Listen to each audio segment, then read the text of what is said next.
اللہ اللہ اللہ اللہ اللہ اللہ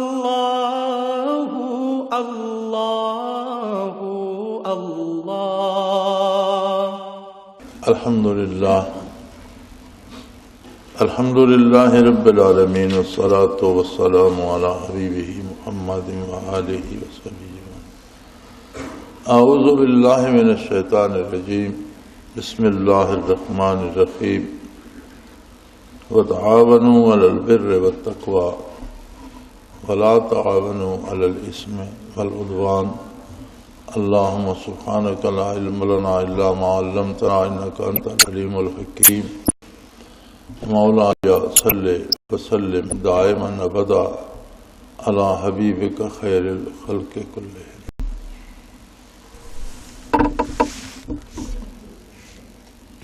اللہ جل شانہ کا ارشاد عالی ہے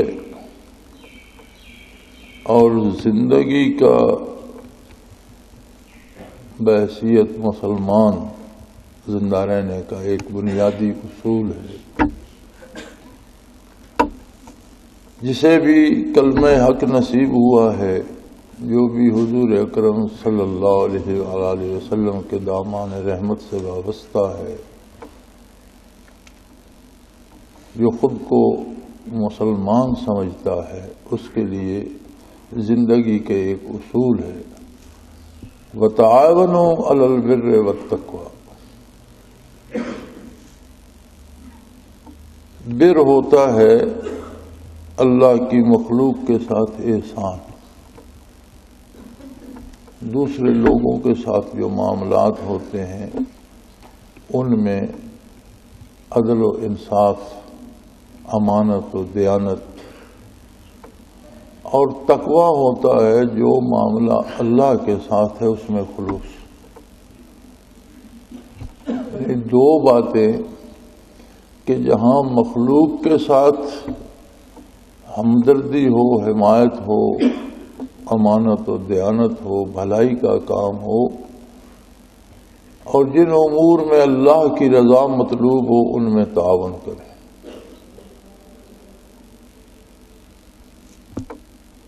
وَلَا تَعَاوَنُوا عَلَى الْإِثْمِ وَالْعُدْوَانِ. اور دو باتوں میں کبھی بھول کر بھی تعاون نہ کریں. ایک اسم بر کے مقابل آتا ہے لوگوں کے ساتھ ناروا سلوک، غلط معاملات، لین دین میں بددیانتی، جھوٹ بولنا، دوسروں کے حقوق غصب کرنا، اپنے حق سے زیادہ لینا. یہ ساری چیزیں اسم میں آتی ہیں. معاملات جو مخلوق کے ساتھ ہیں ان میں اگر برائی ہو، یا عدوان احکام الہی سے بغاوت ہو، یہ تقوی کے مقابلے میں. ولا تعاونوا، ہرگز اس میں ساتھ نہ دیں کسی کے.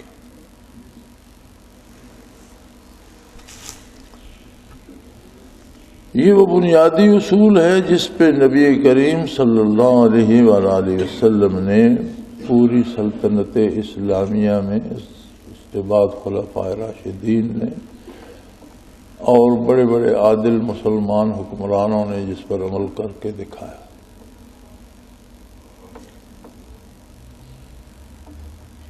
اللہ کے نبی جب مبعوث ہوتے ہیں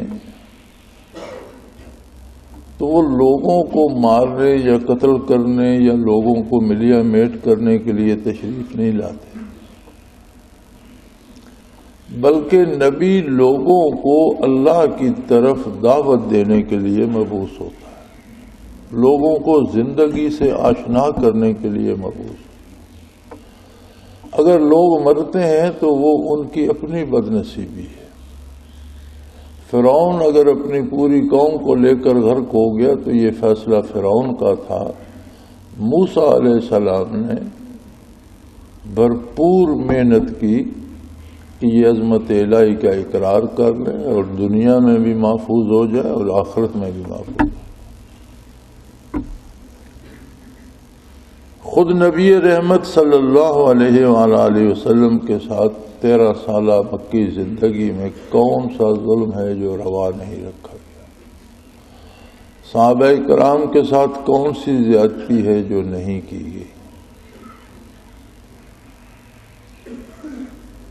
نبی علیہ الصلوۃ والسلام کا ارشاد عالی ہے جس کا مفہوم ہے کہ سب انبیاء پہ مصیبتیں آتی ہیں لیکن مجھ پر سب سے زیادہ تکلیفیں آئیں۔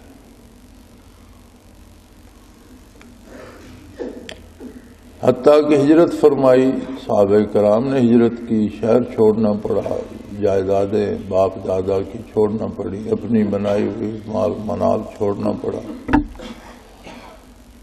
اور وہی مکہ مکرمہ 8 سال بعد فتح ہو گیا۔ 8 سال کو لمبا عرصہ تو نہیں تھا، وہی لوگ زندہ تھے، وہی آبادی موجود تھی۔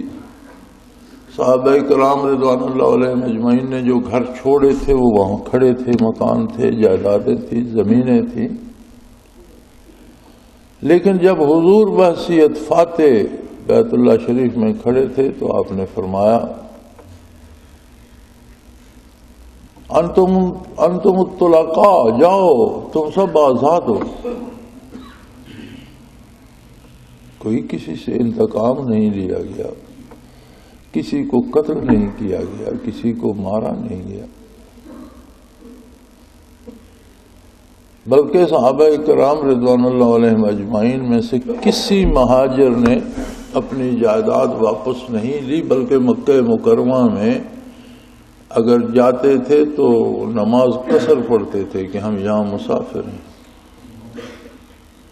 جو کچھ ہم نے اللہ کی راہ میں چھوڑ دیا وہ چھوڑ دیا، ہمارا اس کے ساتھ کوئی تعلق نہیں۔ حضور صلی اللہ علیہ وسلم نے بھی مکہ میں قصر نماز پڑھی اور صحابہ کرام نے بھی قصر پڑھی۔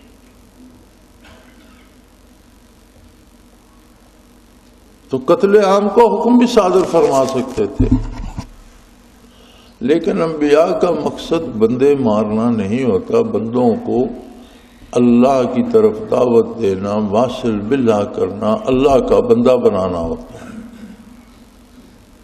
اور سب سے بد نصیب وہ لوگ ہوتے ہیں جو انبیاء کے ہاتھوں مرتے ہیں، اللہ کے نبی کی فوج کے ہاتھوں جو قتل ہوتے ہیں، سب سے دنیا میں سب سے بد نصیب وہ لوگ۔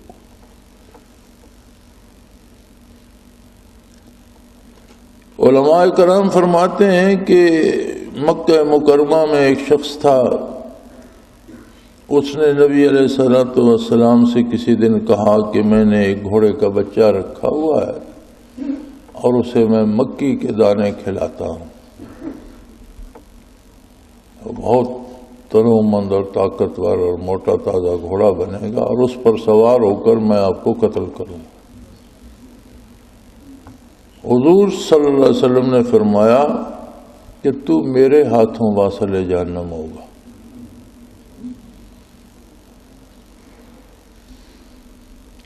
احد میں وہ شخص اسی گھوڑے پہ سوار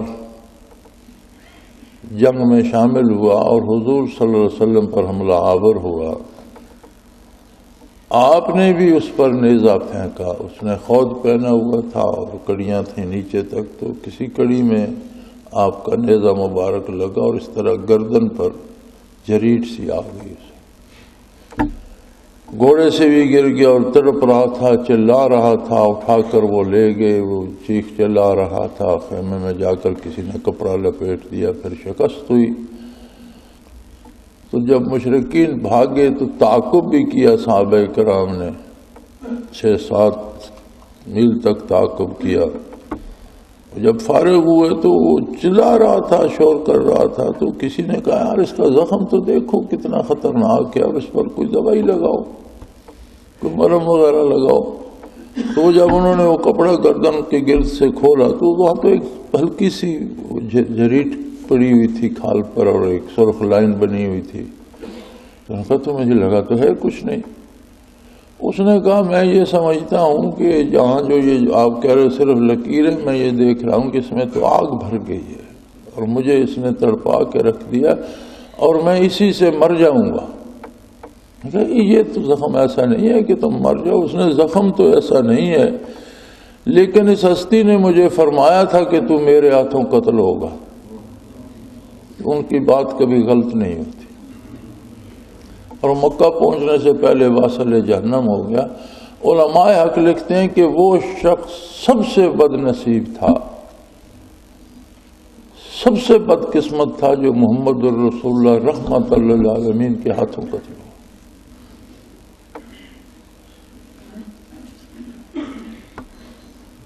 دس سالہ حیات مدنی میں کم و بیش 84 غزوات و سرایا ہیں، 84 جنگیں ہیں جو اس نوزائیدہ مملکت اسلامیہ کو لڑنا پڑی، جن میں حضور بنفس نفیس جلوہ افروز تھے، شریک ہوئے، انہیں غزوہ کہتے.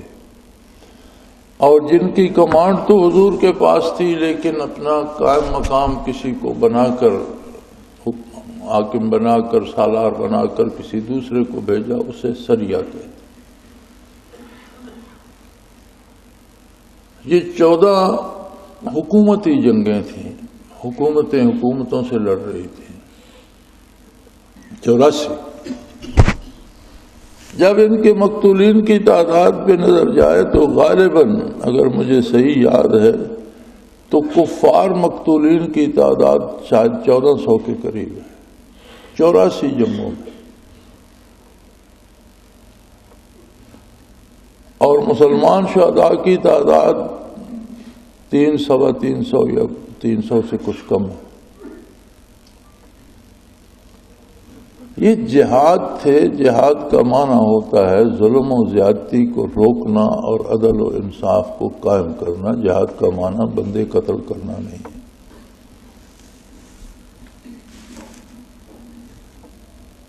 پھر جہاد ذمہ داری ہوتی ہے اس ادارے کی جو معاشرے کو چلاتا ہے، جسے آپ حکومت کہتے ہیں. یہ جہاد نہیں ہوتا کہ ہر بندہ اٹھ کر جہاد کا اعلان کر دے اور 10 نوجوانوں کی ٹولیاں بنا کر بھیجتا رہے اور لوگ سڑکوں پہ قتل ہوتے رہیں اور مسلمانوں پر ہی جہاد کرتے رہیں اور اپنے ہی لوگوں کو قتل کرتے رہیں اور دکانداروں کو قتل کرتے رہو، خریداروں کو قتل کرتے رہو. یہ جہاد نہیں ہے، یہ فساد ہے. اس کا نام جہاد رکھا گیا. جہاد ذمہ داری ہے اسلامی حکومت کی. اور اگر آپ یہ کہتے ہیں کہ ملک پر حکومت تو اسلامی نہیں ہے، حکمران تو اسلام پر عمل نہیں کرتے، تو انہیں حکمران کون بناتا ہے؟ میں نے، آپ نے، ہم ہی سب نے انہیں چنا ہے. یہ تو ہمارے کردار کی تصویر ہے. ان کے ووٹر آسمانوں سے تو نہیں اترے تھے، ہندوستان سے بھی نہیں آئے تھے. اگر انہیں ہم ہی نے ووٹ دیے ہیں اور ہم نے ہی اس حکومت کو بنایا ہے تو پھر ذمہ دار ہم ہیں. آپ کیوں چوروں کو حکمران بناتے ہیں؟ یہاں طریقہ کار ہی نرالا ہے. طریقہ شریعت یہ ہے، ایک اصول ہے. نبی کریم صلی اللہ علیہ وسلم کا ارشاد ہے کہ اقتدار ان لوگوں کو دو جو اقتدار سے بھاگتے ہیں، اور جو اقتدار طلب کرے اسے کبھی اقتدار نہ دیا جائے. یہاں طریقہ یہ ہے کہ 2-2 کروڑ تو آپ کی سیاسی جماعتیں لیتی ہیں، تب وہ ٹکٹ دیتی ہیں. کوئی ایک ہو یا دوسری ہو یا تیسری ہو، ساری سیاسی جماعتیں جو ذرا تکڑی ہیں اور مشہور ہیں وہ 2-2 کروڑ لیتی ہیں. کوئی 1 کروڑ لیتا ہوگا، کوئی شاید 50,000 پر، کوئی 25,000 پر بھی بیچتا ہوگا، لیکن جماعتوں کے ٹکٹیں بیچی جاتی ہیں. جو بندہ ٹکٹ خریدتا ہے پھر اسے ووٹر خریدنے پڑتے ہیں. میں اور آپ اگر براہ راست پیسے نہ لیں تو جسے ہم نے چودھری بنایا ہوا ہوتا ہے اور جس کے ساتھ مل کر ہم ووٹ دیتے ہیں اس نے وصول کر لیے ہوئے ہوتے ہیں. اگر 2 کروڑ کا کسی نے ٹکٹ خریدا ہے تو 4 کروڑ اسے الیکشن جیتنے کے لیے چاہیے.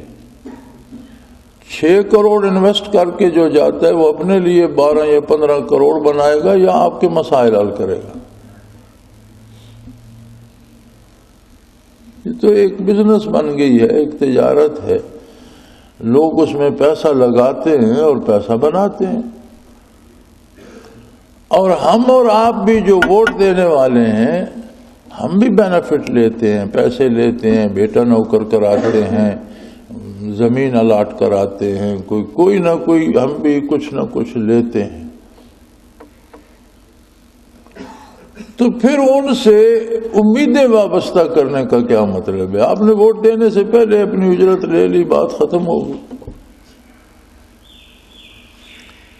تو اگر جہاد کرنا ہے تو آپ اس برائی کے خلاف جہاد کریں، لیکن سب سے پہلے اپنا رویہ درست کریں۔ بی بی بچہ لے کر آئی اور اس نے گڑ بہت کھاتا ہے اور بیمار ہو جاتا ہے اور باز نہیں آتا، تو اسے منع فرما دیجئے یا دم فرما دیجئے۔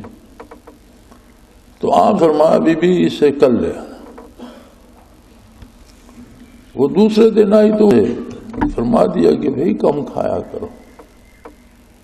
اس نے یہی ایک چھوٹا سا جملہ فرمانا تھا اور انشاءاللہ یہ اب سے کم کر دے گا، وہی ہو جائے گا جو آپ نے ارشاد فرمایا، اللہ ویسا ہی کر دے گا۔ تو یہ جملہ آپ نے کل ہی کیوں نہیں ارشاد فرمایا؟ فرمایا بی بی کل میں نے بھی اس وقت گڑ کھایا ہوا تھا جب تم آئی تھی، تو مجھے اچھا نہیں لگا کہ میں نے خود تو کھا رکھا ہے اور اسے میں منع کروں۔ جو کام آپ چاہتے ہیں کہ حکومت کرے یا ملک کرے یا سلطنت کرے یا ریاست کرے یا دوسرے لوگ کریں، وہ کام پہلے خود تو کرے۔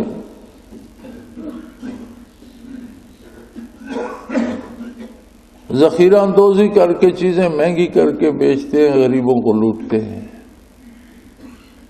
نوکریاں بکتی ہیں۔ ایک زمانے پہ سفارش پہ کام ہوتے تھے، اب سفارشیں بھی خریدنی پڑتی ہیں اور بکتی ہیں۔ نام سفارش کا ہوتا ہے، اس میں بھی سرمایہ لگانا پڑتا ہے۔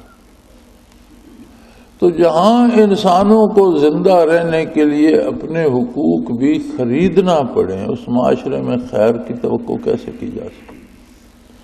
لیکن یہ سارا اس کا حاصل یہ ہے کہ ہم بازار میں جا کر بم پھوڑ دیں، اور عجیب لوگ ہیں وہ کہتے ہیں اپنے ساتھ بم باندھ لو، جا کر لوگوں کو بھی مار دو، خود بھی مر جاؤ، تم جنت میں چلے جاؤ۔ یہ کون سی جنت ہے جو قاتلوں کے لیے اللہ نے بنائی؟ یہ وہ جنت نہیں ہے جس کی خبر محمد الرسول اللہ صلی اللہ علیہ وسلم نے دی ہے۔ یہ کوئی انہوں نے اور فرضی شداد کی جنت بنا رکھی ہے، جو ڈاکوؤں کے لیے، قاتلوں کے لیے، جن لوگوں کو آپ جانتے ہی نہیں، آپ کو علم ہی نہیں کہ یہ لوگ، یہ بندہ کہاں کا رہنے والا ہے، کون ہے، نیک ہے یا بدکار ہے، اسے کس جرم میں قتل کر دیتے، اور پھر ساتھ یہ امید بھی ہے کہ خودکشی بھی کی اور اتنے لوگوں کو بھی قتل کیا، اب جنت میں بھی جاؤں گا۔ پھر شداد کی جنت میں جاؤ تو جاؤ، اللہ کریم تو عادل ہے، اس کی جنت میں تو ایسے قاتلوں کی گنجائش نہیں ہے، بلکہ اس نے تو فرما دیا کہ کسی مسلمان کو بلا عذر شرعی کوئی ظلمن قتل کرتا ہے تو اسے ہمیشہ دوزخ میں رہنا پڑے۔ خلود فی النار کی وعید ہے قرآن حکیم میں، جو کسی دوسرے مسلمان کو ظلمن اور ناروا قتل کرتا ہے۔ تو اب ایک شخص کسی کو جانتا ہی نہیں، اس کے لیے اس کا قتل کیسے جائز ہو گیا؟ ہر معاشرے کے قوانین ہوتے ہیں، اور خود اسلامی ریاست میں بھی، عہد رسالت مآب صلی اللہ علیہ وسلم میں بھی، اور آج بھی ایک آدمی کو آپ دیکھتے ہیں کہ اس نے قتل کیا ہے تو وہ آدمی واجب القتل ہے، اس نے بندہ قتل کیا، لیکن اسے آپ قتل نہیں کر سکتے، آپ شہادت اس کے خلاف دے سکتے کہ اس نے قتل کیا ہے۔ جو انصاف فراہم کرنے کا ادارہ ہے، عدالت ہے، وہ اسے سزائے موت دے گی۔ اگر آپ اسے قتل کر دیں تو پھر آپ اس کے قتل میں گرفتار ہو جائیں گے، آپ بھی قاتل ہو جائیں گے۔ تو یہ ہزاروں لاکھوں لوگوں کے قتل کے فیصلے کون صادر کر رہا ہے؟ کون اجازت دے رہا ہے؟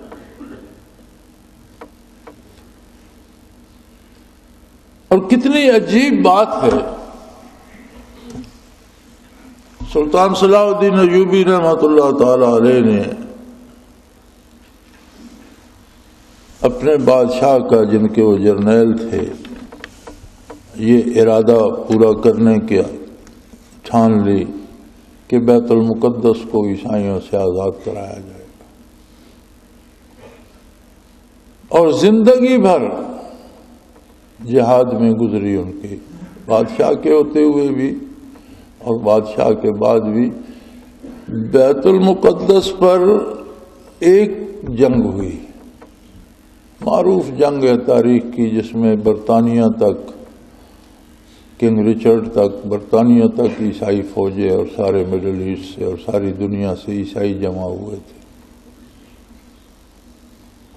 لیکن وہاں تک پہنچنے تک سلطان کو ہزاروں جنگیں ان نام نہاد مسلمانوں کے ساتھ لڑنا پڑی، جنہیں عیسائی ابھار کر اور پیسے دے کر اور رشوتیں دے کر سلطان کے مقابلے میں کھڑا کر دیتے۔ وہ جنگیں شاید ان کی تعداد بہت زیادہ ہے۔ وہ تو مرد مجاہد تھا، اور اس کے نصیب میں یہ بات تھی، اللہ نے اس کو اس عظمت سے سرفراز فرمانا تھا کہ بالآخر لڑتے پھرتے وہ بیت المقدس تک پہنچے اور بیت المقدس کو بزور شمشیر عیسائیوں سے واگزار کرایا۔ لیکن انہیں وہاں تک پہنچنے کے لیے سینکڑوں جنگیں ان نام نہاد مسلمانوں سے لڑنا پڑی، جو عیسائیوں کی حمایت میں سلطان کے خلاف لڑتے تھے اور اسے کمزور کرنا چاہتے تھے۔ سلطان کی عادت تھی کہ جنگ کے بعد شہداء کو جمع کیا جاتا، خود سلطان نماز جنازہ کی امامت فرماتے اور ان کی تدفین کی نگرانی کرتے، اور اپنی فوجیوں کو کا جنازہ پڑھا کر مخالف فوجیوں کی جو میتیں پڑی ہوتی تھی ان کو اٹھواتے، ان کا جنازہ بھی سلطان خود پڑھاتے۔ تو کسی نے پوچھا کہ حضرت ہم ایک مقدس کام اور جہاد کے لیے جا رہے ہیں اور یہ ہمارا راستہ روک رہے ہیں، تو آپ ان کے جنازے کیوں پڑھاتے ہیں؟ کسی گڑھے میں پھینک دو۔ تو سلطان نے کہا کہ یہ بیچارے سادہ اور معصوم لوگ ہیں، اور انہیں یہ کہا جاتا ہے کہ یہ صلاح الدین ایوبی وہابی ہے، یہ بے دین ہے، یہ بے ادب ہے، یہ گستاخ ہے، اسے مارو۔ اور یہ بیچارے دین کی خدمت سمجھ کر آتے ہیں، اصل بدماش تو وہ ہیں جو ان کے لیڈر ہیں، جو پیچھے بیٹھے۔ تو میں تو ان کے لیے بھی اللہ سے بخشش چاہتا ہوں کہ یہ بیچارے اپنی سادگی میں مارے گئے، یہ تو دین کی خدمت سمجھ کر میرا راستہ روکنے آتے ہیں، اگرچہ دین کا راستہ روک رہے ہیں۔ تو ان کے پیچھے جو لوگ بیٹھے ہیں، جو انہیں تیار کر کے بھیجتے ہیں، دراصل ذمہ دار تو وہ ہیں۔ لیکن یہ تو سلطان کی فراخ دلی تھی، جو بندہ برائی میں تعاون کرتا ہے، وہ کتنا بھی سادہ ہو، برائی میں تعاون تو منع ہے، وہ برائی میں تو وہ شامل ہو جاتا ہے۔ یہ تو سلطان کی اعلی ظرفی تھی کہ وہ ان کے جنازے بھی پڑھتے تھے۔ آج وہی عالم یہاں پاکستان میں ہے، ہر طرف سے دشمنوں میں گھرا ہوا ہے، اور یہاں سے لے کر دنیا کے دوسرے سرے تک یورپ اور امریکہ جیسی بین الاقوامی طاقتیں اس کی خیر نہیں چاہتی۔ لیکن کمال ان لوگوں کا ہے جنہوں نے اس کی فوج کو بھی یہاں آپس میں لڑانے پہ گھیر رکھا ہے، اور اسے جہاد بھی کہتے ہیں۔ آپ اگر اپنی فوج کو اپنے ملک میں لڑا کر تھکا دیں گے، تو جب دشمن حملہ کرے گا اس کے مقابل کون کھڑا ہوگا؟ یہ الگ بات ہے کہ اللہ اس ملک کی حفاظت فرمائے، اللہ ہمیں ہمت دے، ہم اس کا تحفظ کر سکیں۔ لیکن یہ جو کچھ ہو رہا ہے اور فوج کو جو لڑنا پڑ رہا ہے پاکستان کے اندر، یہ بہت زیادتی۔ چند لوگ ہیں جن کا مفاد ہے، اور یاد رکھیں جسے آپ مجاہد کہتے ہیں، یہ کروڑوں ڈالر لیتے ہیں امریکہ بہادر سے۔ امریکہ بہادر ہمارے حکمرانوں کو بھی خیرات دیتا ہے کہ فوج کو لڑاؤ، اور جو فوج کے مقابل لڑ رہے ہیں انہیں بھی کروڑوں ڈالر دیتا ہے کہ اس فوج کو الجھائے رکھو۔ یہ مت سمجھیں کہ کوئی مفت میں آگے سے لڑ رہا ہے، آپ کو جو پیسے ملتے ہیں یہ بینکوں کے تھرو آتے ہیں، چیکوں کی صورت میں آتے ہیں، نوٹوں کی صورت میں آتے ہیں، اور انہیں جو ملتے ہیں علاقہ غیر میں اور سوات میں وہ کھچروں پہ لد کر ڈالر آتے ہیں. جس طرح پتھر ڈھوئے جاتے ہیں نا، اس طرح بوروں میں لد کر ڈالر آتے ہیں. یہ وہ لوگ ہیں جو خچروں پر لدے ہوئے ڈالر لیتے ہیں اور لوگوں کو فوج کے خلاف ابھارتے ہیں. جس فوج کو آپ نے بنانا تھا، جسے ہم اپنے لخت جگر دیتے ہیں، نوجوان بیٹے دیتے ہیں، اور جنہیں تاکید کرتے ہیں کہ اسلامی ملک کے تحفظ کے لیے تمہیں جان دینا ہے، اسی فوج کو ہم نے یہاں لڑا لڑا کے نڈھال کر دیا. یہ کون سا جہاد ہے؟ 61 سال سے کشمیریوں کی مدد ہو رہی ہے. کیا مدد ہو رہی ہے؟ کچھ بندے وہاں جا کر خرابی کر دیتے ہیں، 10 فوجی ہندوستان کے یہ مار دیتے ہیں، وہ 10,000 کشمیری شہید کر دیتے ہیں. 61 سالوں میں کون سی تبدیلی آئی ہے؟ وہ سوائے اس کے کہ کشمیریوں پر مظالم بڑے ہوں.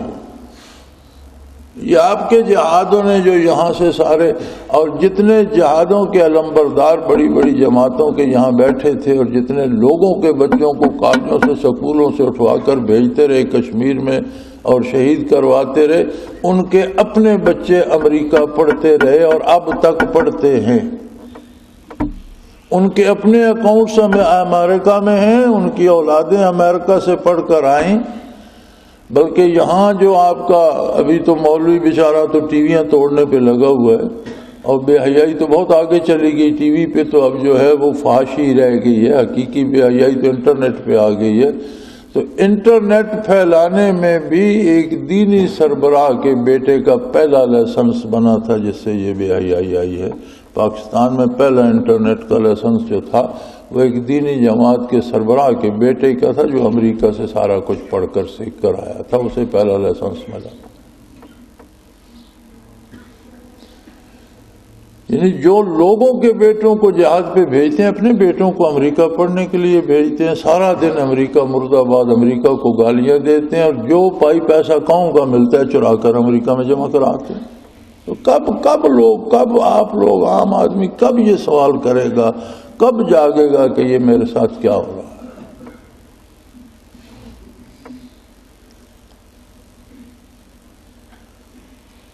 ہماری کبھی بھی کسی حکومت سے بنی نہیں.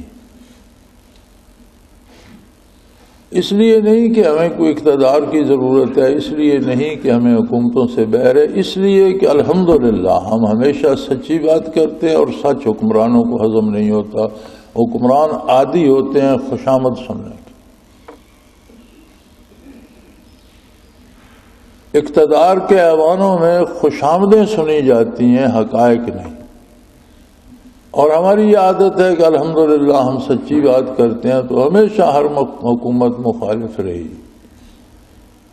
اس مشرف کی فوجی حکومت نے تو بڑے زور لگائے، لیکن اللہ کا شکر ہے ہمارا تو کچھ بھی نہیں بگڑا، اور نہ ہم اپنے مسلک سے ہٹے ہیں، نہ بات کرنے سے باز آئے ہیں، نہ کوئی ہمارا کچھ بگاڑ سکا اور نہ آئندہ کوئی بگاڑ سکے گا. اس لیے کہ ہم خلوص کے ساتھ اللہ کا کام کرتے ہیں، ہماری حفاظت وہ خود فرماتا ہے.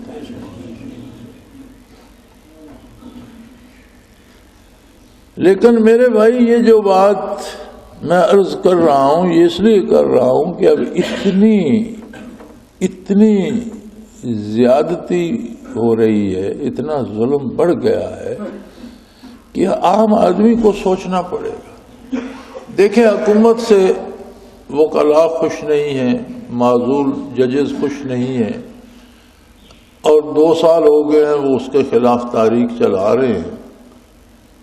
لاکھوں کے مجمع انہوں نے کیے ہیں. آپ نے کبھی آج تک سنا ہے کہ وہ وکلاء کی تاریخ میں کوئی کسی سڑک کا ایک بلب ٹوٹا ہے، یا کہیں کوئی ایک گملہ راستے میں پڑا ہوا ٹوٹا ہے، یا کوئی بدنظمی ہوئی ہے؟ یہ ضروری تو نہیں کہ گولیاں برسائی جائیں. اگر آپ کو کسی بات پہ احتجاج کرنا ہے تو پرامن احتجاج کریں، لوگوں کو سمجھائیں، لوگوں کو ہم نوا بنائیں. لوگ جن کے حقوق کے لیے آپ لڑنا چاہتے ہیں انہیں ان کے حقوق یاد تو دلائیں. اور جہاد کی بنیاد ہوتی ہے کہ پہلے اپنے آپ کے ساتھ جہاد کر کے خود کو مسلمان تو ثابت کرو. کسی وجہ سے بھی ہوا ملک میں بلا سودی بینکنگ کی اجازت بھی مل گئی. کتنے لوگ ہیں سرمایہ دار جنہوں نے اپنا سارا سرمایہ بلا سودی بینکوں میں رکھا ہے اور سود لینا چھوڑ دیا. تو جو خود سود کھاتا ہے وہ جہاد کیا کرے؟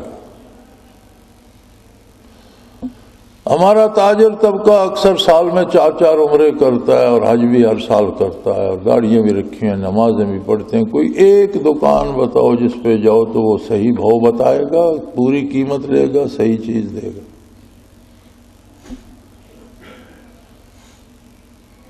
تو پھر یہ حج عمرے تو سیر سپاٹا تو ہو سکتا ہے، یہ اللہ کی عبادت تو نہیں. جو عملی زندگی ہے کتنے لوگوں پہ اعتبار کیا جا سکتا ہے؟ تو اگر پورے ملک میں کوئی بندہ ایسا نہیں ملتا جس پہ اعتماد کرو اور وہ دھوکہ نہ دے تو یہ لوگ کس کے ساتھ جہاد کریں گے؟ یہ خود ڈاکو ہیں، خود دھوکہ دینے والے ہیں، خود جھوٹ بولنے والے ہیں، خود حرام کھانے والے ہیں، خود چور ہیں، بددیانت ہیں. تو جہاد کیا چور بددیانت اور ڈاکو کیا کرتے ہیں؟ جہاد تو افضل ترین عبادت ہے اور اللہ کے مخلص بندے کیا کرتے.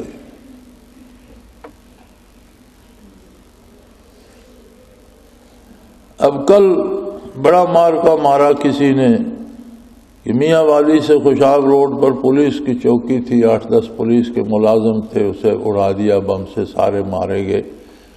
وہ کیا ظلم کر رہے تھے؟ سڑک پر بیٹھے تھے لوگ، رات کو سفر کرتے ہیں، چوروں ڈاکوؤں سے محفوظ تھے. اب یہاں ہمارے ساتھ ایک پولیس چوکی بنی ہوئی ہے. چلو پہلے جب آوارہ گردی ہوتی تھی لوگ بسیں روک کر لوٹ لیتے تھے، وہ اس میں کچھ افاقہ ہو گیا. اب انہیں رات کو بم سے اڑا دو تو کیا جہاد ہو جائے گا؟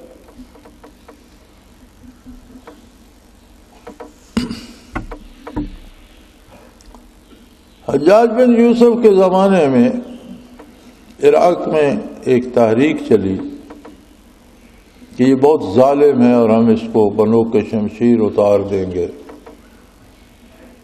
گورنر تھا عراق کا. تو ایک موومنٹ چلی اور بے شمار لوگ تلواریں سونت کر اس میں شامل ہونا شروع ہو گئے. حضرت خواجہ حسن بصری رحمۃ اللہ تعالی علیہ کا دور تھا. آپ نے جس طرح میں آج عرض کر رہا ہوں، آپ نے تمام متعلقین سے کہا کہ شہروں اور بستیوں میں پھیل جاؤ اور انہیں کہو، لوگوں کو بتاؤ یہ شخص فرد نہیں ہے، یہ شخص عذاب الہی کی صورت ہے اور عذاب تلواروں سے نہیں ٹلتا، توبہ سے ٹلتا ہے. تلوار لے کر نکلو گے تو کسی کو ظلماً قتل کرو گے اور کہیں تم بھی قتل ہو جاؤ گے. یہ عذاب مزید بڑھے گا. آگ سے نہیں بجھائی جاتی. اس کا علاج توبہ ہے. اپنی اصلاح کرو، توبہ کرو. اور وہ تاریخ آپ رحمت اللہ تعالی علیہ کی وجہ سے روک دی گئی تھی، رک گئی تھی. آپ نے پورے صوبے میں یہ بات پھیلا دی تھی، ہر فرد تک پہنچا دی تھی کہ یہ طریقہ غلط ہے. اپنا کردار نہیں دیکھتے، تم پر ایسا حاکم اللہ نے کیوں مسلط کیا؟ تم اپنی اصلاح کر لو، اللہ کو نیک بندہ بھیج دے. حالانکہ حجاج کی تو نیکیاں بھی بہت تھیں. محمد بن قاسم جب ہندوستان میں داخل ہوئے تو جو پہلی جنگ لڑی گئی حکومت سندھ کی طرف سے وہ بلوچستان کی سرحد پر تھی. خشکی کے راستے سے آئے. بہت بڑا قلعہ تھا، مسلمانوں نے اس کا محاصرہ کیا، بڑا مقابلہ ہوا. اچھی فوج تھی وہاں، راجہ داہر کی بھی، اور وہ چھاونی بڑی چھاونی تھی، وہاں جرنیل تھا. شکست ہوئی ہندوؤں کو، وہ جرنیل بھی زخمی ہوا ہندو جو تھا. اور وہ جو ان کا سپہ سالار یا کمانڈر ان چیف تھا اس کا بیٹا تھا،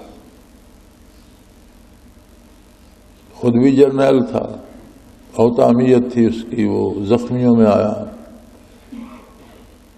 حضرت محمد بن قاسم رحمۃ اللہ تعالی علیہ نے اس کی خصوصی علاج کا حکم دیا. خود بیمار پرسی کے لیے گئے، دیکھ بھال کا حکم دیا اور وہ سوچتا تھا کہ انہیں شاید یہ پتہ نہیں کہ میں کون ہوں، اس لیے یہ میرا علاج کر رہے ہیں، یا پھر یہ مجھے تندرست کر کے مجھ سے تفتیش کریں گے، انٹروگیٹ کریں گے۔ تو جب وہ ٹھیک ہو گیا تو اس کی وردی، اس کا گھوڑا، اس کے سٹار، وردی دھوئی دھلائی استری کی ہوئی، جہاں خون وون تھا صاف کیا ہوا، سٹار چمک رہے ہیں، اس کا گھوڑا، اس کی سواری، ہر چیز اسے پہنچا دی گئی۔ اور جب وہ وردی وغیرہ پہن کر تیار ہو گیا تو حضرت محمد بن قاسم رحمۃ اللہ علیہ خود تشریف لائے۔ فرمایا میں جانتا تھا کہ تو جرنیل ہے اور یہاں کا تو ہی کمانڈر تھا، لیکن تو بری طرح زخمی ہو گیا تھا اور ہم نے تیرا علاج کرایا، اور اب تو صحت مند ہے، یہ تیری سواری ہے، تو یہ علاقہ تو اب ہمارے زیر کنٹرول ہے، تم اپنے ریاست میں جا سکتے ہو، تمہیں کوئی نہیں روکے گا۔ وہ بڑا حیران ہوا، اس نے کہا یہ آپ کیا کہہ رہے ہیں؟ آپ ہمارے دشمن ہیں، اور میں صرف جرنیل نہیں ہوں، میں اسے ہندو جسے سیناپتی کہتے ہیں، میں کمانڈر چیف کا بیٹا بھی ہوں، اور میں آپ کے لیے دوبارہ خطرناک ثابت ہو سکتا ہوں، میں مزید فوج لے کر واپس آ سکتا ہوں۔ تو وہ مسکرائے۔ انہوں نے کہا تم نے ہمارے پیغام کو سمجھا نہیں ہے، ہم تمہیں مارنے یا قید کرنے یا غلام بنانے کے لیے نہیں آئے، ہم تمہیں بتوں کی اور بندوں کی غلامی سے آزاد کروانے آئے، ہم تمہیں پتھروں کی غلامی سے اور انسانوں کی غلامی سے آزاد کروانے، تمہیں زندہ رکھنے اور تمہیں خوبصورت زندگی دینے کے لیے آئے ہیں، ہم تمہیں قتل کرنے کے لیے نہیں آئے۔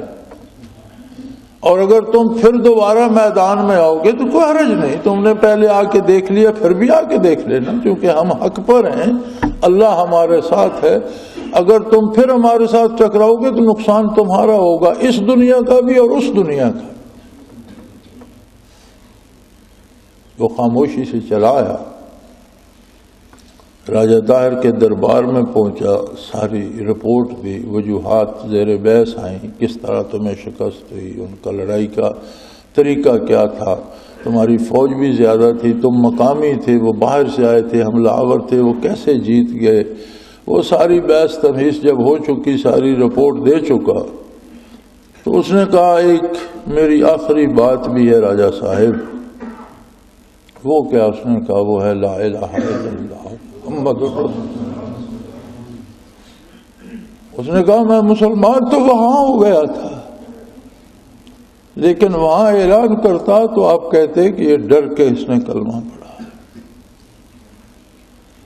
وہ لوگ ہمارے دشمن نہیں، حقیقی دوست ہیں ہمارے، ہمارا بھلا چاہنے والے ہیں۔ یہ دین کسی کا دشمن نہیں ہے، یہ دین لوگوں کو دنیاوی عذابوں سے بھی بچانے کے لیے ہے اور آخرت کے عذابوں سے بچانے کے لیے، اور جو چیز عذابوں سے بچائے وہ دشمن ہوتی ہے یا دوست ہوتی ہے۔ اس نے کہا میں نے سمجھ لیا، دشمن ہوتے تو مجھے میدان میں تڑپتا ہوا مر جانے دیتے یا ایک تلوار سے سر جدا کر دیتے، دشمن ہوتے تو میرا علاج نہ کرتے، دشمن ہوتے تو مجھے آزاد نہ کرتے، دشمن تم ہو جس نے ہمیں غلام بنا کے رکھا۔ اس کے والد کو بھی، اس کو بھی قید کر دیا گیا، اور جب دیب الفتح ہوا تو مسلمان قیدیوں کے ساتھ ان کی رہائی بھی ہوئی تھی۔ جہاد تو اسے کہتے ہیں۔ یہ کون سا جہاد ہے کہ جاؤ اور جو گلی پہ بندہ جا رہا ہے اسے گولی مار دو، جاؤ اور بازار میں بم رکھاؤ، جاؤ اور سبزی منڈی میں بم پھوڑ دو، جاؤ اور جیکٹ پہن لو اور چھلانگ لگاؤ اور 40-50 بندے قتل کر دو، جنت چلے جاؤ گے۔ یہ راستہ جنت کا نہیں ہے، یہ جہنم کا راستہ۔ یہ جو خودکش ہیں یہ کیا جا کر بتائیں گے کہ یا اللہ میں نے کس کس کو مارا اور کیوں مارا، ان کا جرم کیا تھا؟ یہ جانتے ہیں جن لوگوں کو خودکش جیکٹوں سے مارتے ہیں، ان کو جانتے ہیں؟ یہ جانتے ہیں کہ ان میں مجرم ہیں یا نیک ہیں یا پارساں ہیں یا مسلمان ہیں یا کافر ہیں، کون ہیں کون نہیں؟ تو یہ کون سی جنت ہے جو ظلم کر کے ملتی ہے؟ اب چونکہ یہ ظلم بہت بڑھ گیا ہے اور یہ حکومت کے بس کی بات نہیں کہ اسے روکے، چونکہ حکومت تو خود ظالم ہے، ظالم ظلم کو کب روکے گا؟ یہ غلط رد عمل ہے جو حکومت کی ناانصافیوں کا ہے، حکومت کے ظلموں کا رد عمل ہے۔ لوگ رزق سے تنگ ہیں، انصاف سے تنگ ہیں، لوگوں کی آبروئیں لٹتی ہیں، کوئی پوچھنے والا نہیں ہوتا، بچے مارے جاتے ہیں، کوئی نہیں پوچھتا، اس کے رد عمل کے طور پر لوگ یہ جرم کرتے ہیں۔ لیکن یہ رد عمل صحیح نہیں ہے، لوگوں کو بھی سمجھایا جائے اور حکمرانوں کو بھی ظلم سے روکا جائے، لیکن پرامن طریقے سے۔ آپ دیکھیے یورپ میں، امریکہ میں، ویسٹ میں آپ کوئی دکان کھولتے ہیں تو وہاں جہاں آپ دوسرے آئٹم رکھیں گے، آپ کو شراب بھی رکھنا ہوگی، آپ کو خنزیر بھی رکھنا ہوگا، یعنی ساری چیزیں جو ضرورت کی ہیں وہ رکھنی پڑیں گی، قانون ہے۔ یہاں یہ تو نہیں ہے کہ حرام بھی بیچو تب دکان کھولو، کوئی ایسی کوئی پابندی نہیں، لیکن ہم حلال کو حرام طریقے سے بیچ لیتے ہیں، چینی میں ملاوٹ کر دیتے ہیں، گھی میں آمیزش کر دیتے ہیں، ناقص چیزیں لے آتے ہیں، ریٹ مہنگا کر لیتے ہیں، مال قیمت پوری لے لیتے ہیں، مال تھوڑا تول کر دیتے ہیں، کانٹا خراب کر لیا ہوتا ہے۔ پیٹرول پمپ پہ جاؤ تو اس کے وہ ہند سے انہوں نے تیز کیے ہوتے ہیں، 10 لیٹر پیٹرول ڈالتے ہیں اور اس پہ 15 آ جاتا ہے، قیمت 15 کی لے لیتے ہیں۔ یعنی یہاں آپ کو حکومت برائی پہ مجبور نہیں کرتی، لیکن میں یہ سمجھتا ہوں کہ ہم میں سے ہر ایک دنیا کے لالچ کے لیے برائی پہ کمر بستہ ہے، پیسے لینے کے چکر میں حلال حرام، جائز ناجائز، اقتدار، وقار، سیاست، ہر چیز بک رہی ہے۔ اور اب تو انصاف بھی بک رہا ہے، لوگ عدالتوں سے فیصلے خرید کے لے آتے ہیں، اور خریدو نہیں تو آپ کے خلاف جاتا ہے۔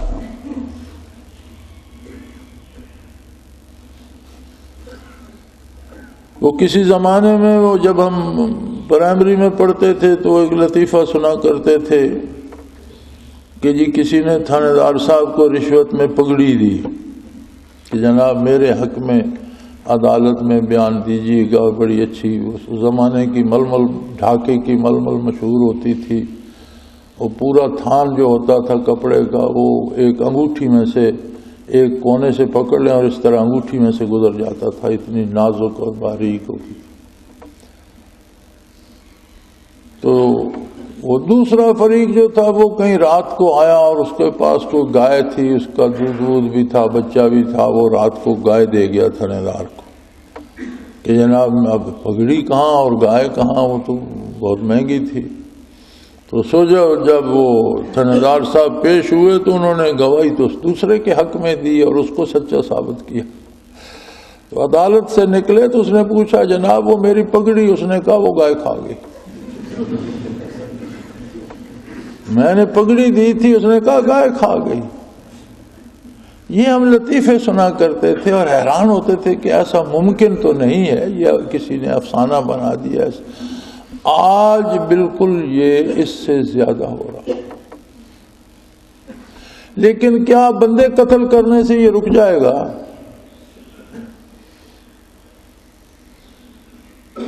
بے گناہ لوگوں کو جو رشوت لیتے ہیں وہ تو عیش کر رہے ہیں، اور جو مزدوری کرنے جاتا ہے وہ قتل ہو جاتا ہے۔ یہ کون سا طریقہ ہے جہاد کا؟ اور ہر 10 بندوں کا جو مانیٹر بن گیا، جس نے جماعت بنا لی، وہ جہاد کا فتویٰ دے دیتا ہے۔ اور مزے کی بات یہ ہے کہ جتنے جہادی طبقوں کے سربراہ ہیں، ان کی اپنی اولادیں یورپ اور امریکہ میں پڑھ رہی ہیں، ان کے اپنے بینک بیلنس وہاں ہیں، یہاں سے یہ چمڑا بھی نہیں چھوڑتے، قربانی کے چمڑے بھی ہمیں دو، زکوٰۃ بھی ہمیں دو، صدقات بھی ہمیں دو، ہم جہاد کر رہے ہیں، بڑے بڑے بینک بیلنس بنا لیے ہیں اپنے۔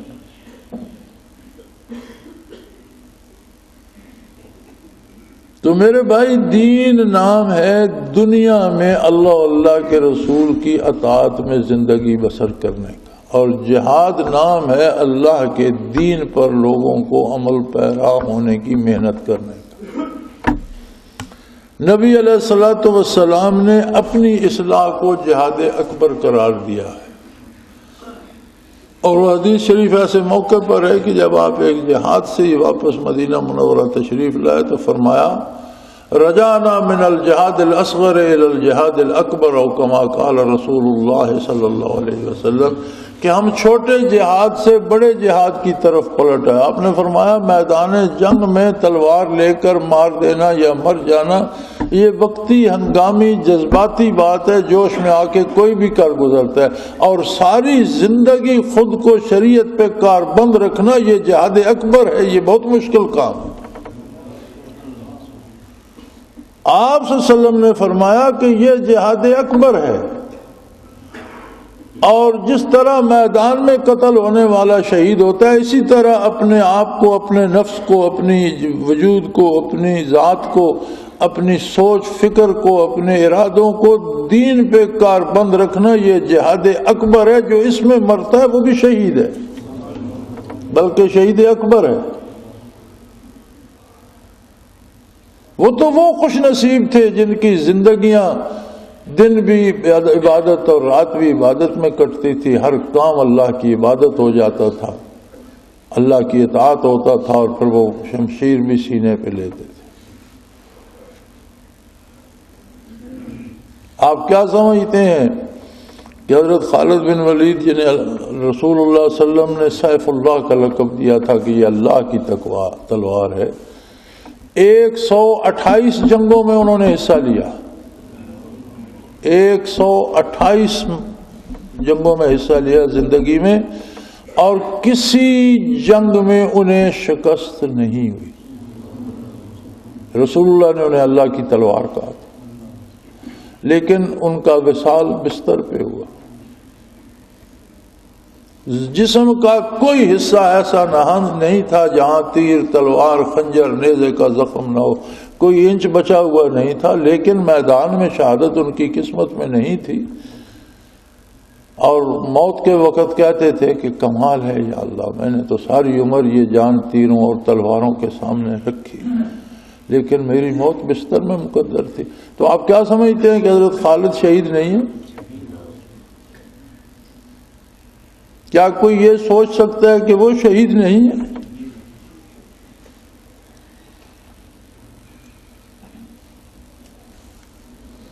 تو جو لوگ اللہ کی راہ میں اپنے نفس سے جنگ کرتے ہیں، جہاد کرتے ہیں، یہ بھی شہید ہیں. لیکن اب اس وقت ضرورت ہے ہمارے ملک کو اس ظلم سے بچانے کی. بتاؤ لوگوں کو کہ یہ جہاد نہیں ہے. خواہ مخواہ نوجوانوں کو گمراہ کر کے جنت کے وعدے دلا کر بھیج دیتے ہیں. یار چھوٹا سادہ سا سوال ہے، جو لوگ انہیں بھیجتے ہیں ان کے اپنے بیٹے کہاں ہیں؟ یہ نیکی ان کے خاندان کے لیے نیکی نہیں ہے. میرے اور آپ کے بچوں کو بھیجتے ہیں، اپنوں کو کیوں نہیں بھیجتے؟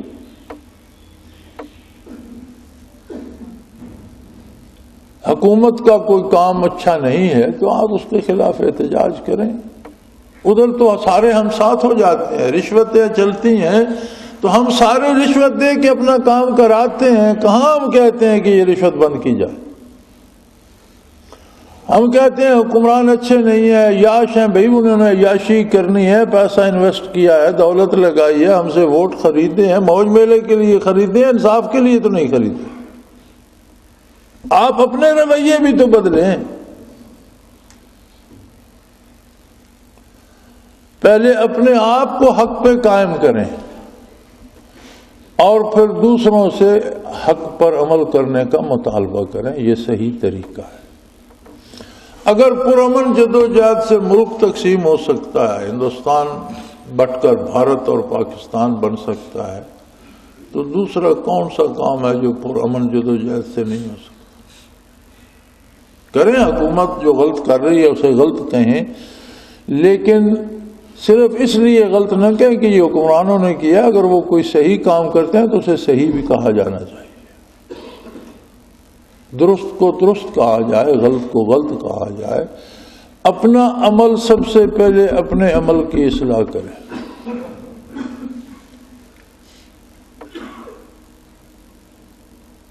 مجھ پر اللہ کریم کا احسان ہے، میں لیٹ 50s سے انکم ٹیکس ادا کرتا ہوں.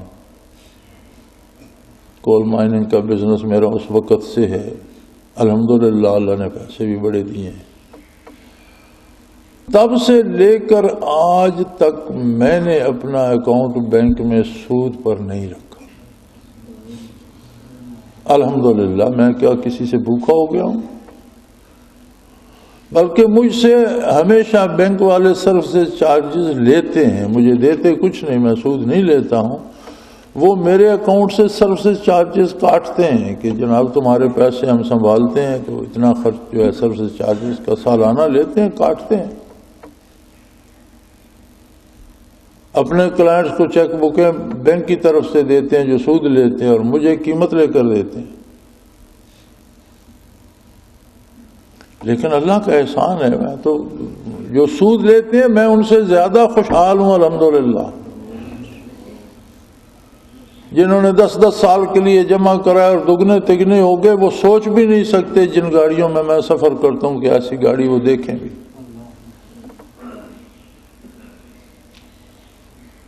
تو کیا پایا انہوں نے سود سے، اور سود نہ لے کر میرا کیا بگڑا؟ لیکن کوئی کرے بھی تو صحیح، خود تو عمل کریں۔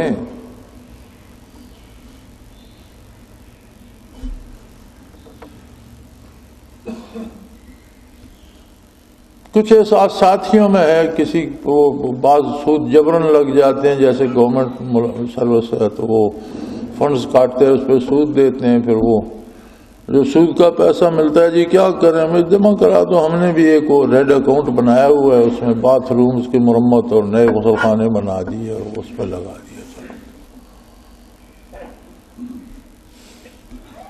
شہر میں کوئی آپ کے محلے میں نالی ہے گندے پانی کی، وہ بنوا دیں، اس پہ خرچ کا اجتماعی کام جو کسی فرد کا نہ ہو، اجتماعی ہو، اور اس طرح کا کام ہو جہاں کسی نے مسجد نماز نہیں پڑھنی یا کوئی پاک کام نہیں کرنا یا کھانا نہیں کسی نے اسے، جیسے رستہ بنوا دیا یا نالی بنوا دی یا باتھ رومز بنوا دیے جو کمیونٹی باتھ رومز ہوتے ہیں۔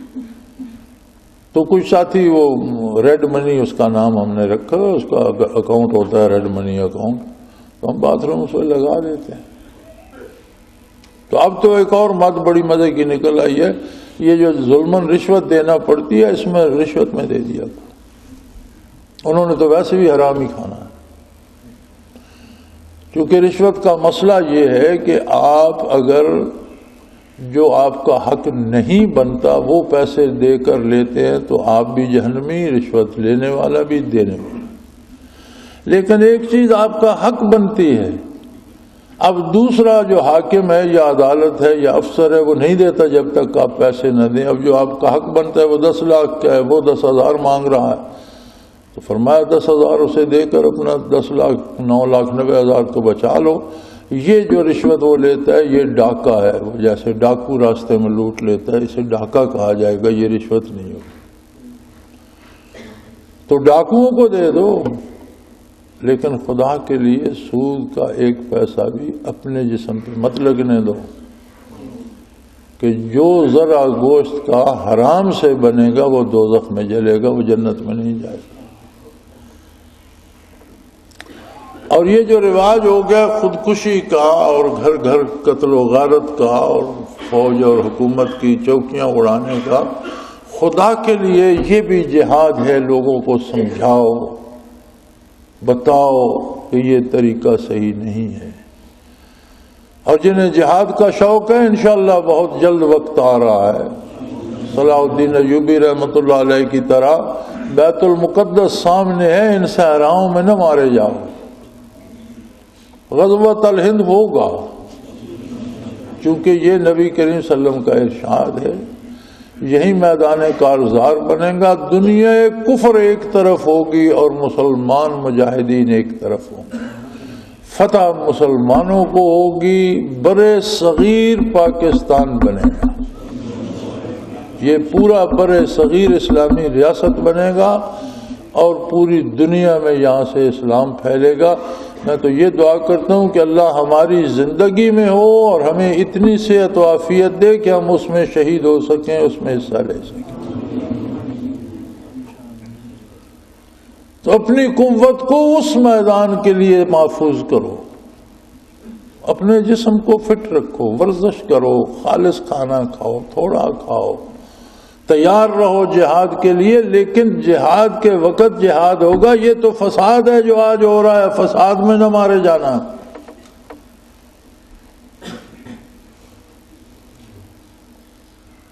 ہمیں نہ حکومت سے دوستی ہے نہ دشمنی۔ ہم جو بات کرتے ہیں الحمدللہ الحمدللہ الحمدللہ، وہ بات کرتے ہیں جس کے کرنے کا حکم اللہ نے دیا ہے، جس کا حکم رسول اللہ صلی اللہ علیہ وسلم نے دیا، اور اللہ و اللہ کے رسول کی خوشنودی کے لیے کرتے ہیں۔ الحمدللہ میں تقریروں کی تیاریاں نہیں کیا کرتا، اس لیے کہ مجھے خود بھی نہیں پتہ ہوتا کہ مجھے تقریر کیا کرنا ہے۔ جو توفیق ملتی جاتی ہے وہ میں کہتا جاتا ہوں۔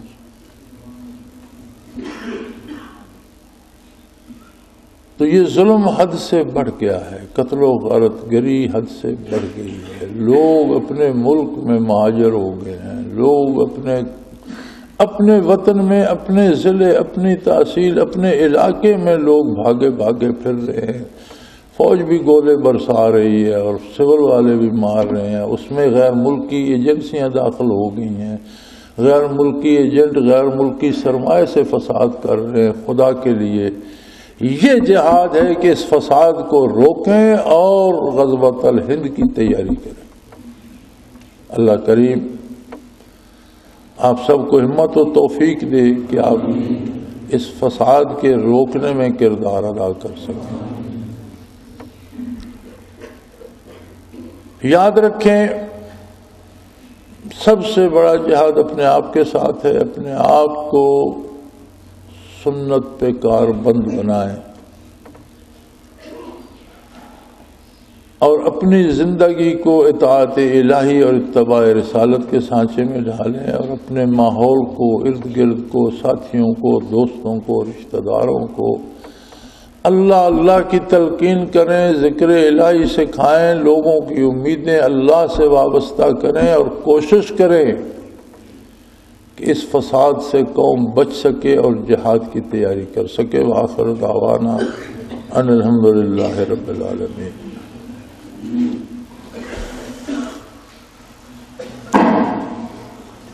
الحمدللہ رب العالمین والصلاة والسلام علی حبیبہ محمد۔ اللہم ربنا لا تقتلنا بغضبک ولا تہلکنا بعذابک واعف عنا قبل ذلک۔ اللہم ربنا لا تسلط علینا من لا یرحمنا، انت ولینا فی سفرنا وحضرنا فی مالنا واہلنا، انت ولینا فی الدنیا والآخرہ، توفنا مسلمین والحقنا بالصالحین۔ اللہم انصر الاسلام والمسلمین، اللہم اید الاسلام والمسلمین، اللہم اعز الاسلام والمسلمین، انک علی کل شیء قدیر۔ اللہم ربنا سلنا امورنا کلہا فی دیننا و دنیانا، اللہم رب یسر رب یسر رب یسر ولا تعسر وتمم بالخیر۔ اللہم ربنا نور قلوبنا بنور المعرفۃ والایمان، اللہم ربنا ارزقنا اتباع نبیک صلی اللہ علیہ وسلم واتباع خلفاء الراشدین المہدیین۔ اللہم ربنا لا تؤاخذنا ان نسینا واخطأنا، ربنا ولا تحمل علینا اصرا کما حملته علی الذین من قبلنا، ربنا ولا تحملنا ما لا طاقة لنا به، واعف عنا واغفر لنا وارحمنا، انت مولانا فانصرنا على القوم الكافرين۔ وصلی اللہ تعالی علی حبیبہ محمد برحمتک یا رب۔ اللہ اللہ اللہ اللہ اللہ اللہ اللہ اللہ۔ حضرت امیر محمد اکرم آوان مد ذلہ العالی دارالعرفان منارہ ضلع چکوال میں سالہ سال سے قرآن و حدیث کے اوپر خطابات کر رہے ہیں اور سلسلہ نقشبندیہ اویسیہ کے مطابق لوگوں کو ذکر الہی کی تربیت دے رہے ہیں۔ وہ قرآن پاک کی تفسیر ترتیب وار بیان کر رہے ہیں۔ تفسیر قرآن کو وہ موجودہ ملکی اور بین الاقوامی حالات کے مطابق بیان کرتے ہیں۔ موٹر وے سے کلر کہار کے انٹرچینج سے نکلتے ہوئے کلر کہار کی جھیل سے ہوتے ہوئے میانی، بوچھال اور نور پور سے گزرتے ہوئے دارالعرفان منارہ پہنچ سکتے ہیں۔ حضرت امیر محمد اکرم آوان نے بچیوں اور بچوں کی دینی اور دنیاوی تعلیم کے لیے سقارہ اکیڈمی کے نام سے ایک درسگاہ بھی قائم کی ہے، جس کا افتتاح ملک پاکستان کے صدر جنرل محمد ضیاء الحق نے اپنے دست مبارک سے کیا تھا۔ وہ تمام احباب جو اسلام کی طلب رکھتے ہیں ان سے گزارش ہے کہ دارالعرفان منارہ ضلع چکوال میں امیر محمد اکرم آوان صاحب کے خطابات سے مستفید ہوں۔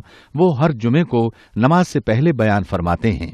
ہر ماہ کی پہلی اتوار کو ماہانہ اجتماع ہوتا ہے جس میں آپ خصوصی خطاب فرماتے ہیں اور پاکستان کے چاروں صوبوں سے احباب اس اجتماع میں شرکت کرتے ہیں۔ اس کے علاوہ یہاں سال میں 2 مرکزی اجتماعات بھی ہوتے ہیں، ایک رمضان المبارک میں اعتکاف کا اجتماع اور دوسرا جولائی اور اگست میں 40 دن کا اجتماع ہوتا ہے جس میں روحانی تربیت کی جاتی ہے۔ اپنا خون سیماب دے کر اتنا ہم کر جائیں گے، نام آقا کا چمن میں پھر رقم کر جائیں گے۔